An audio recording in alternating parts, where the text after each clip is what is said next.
உங்களுக்கான இன்றைய வாக்குத்தத்தம். நீங்கள் எல்லாரும் வெளிச்சத்தின் பிள்ளைகளும் பகலின் பிள்ளைகளுமாயிருக்கிறீர்கள். நாம் இரவுக்கும் இருளுக்கும் உள்ளானவர்கள் அல்லவே. ஆகையால் மற்றவர்கள் தூங்குகிறது போல நாம் தூங்காமல் விழித்துக்கொண்டு தெளிந்தவர்களாயிருக்க கடவோம். தூங்குகிறவர்கள் ராத்திரியிலே தூங்குவார்கள், வெறி கொள்ளுகிறவர்கள் ராத்திரியிலே வெறி கொள்ளுவார்கள்.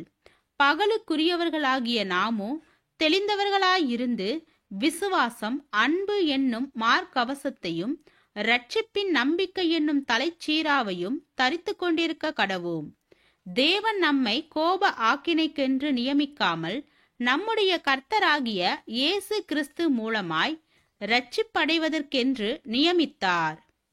1 தெசலோனிக்கேயர் 5வது அதிகாரம் வசனம் 5 முதல் 9 வரை.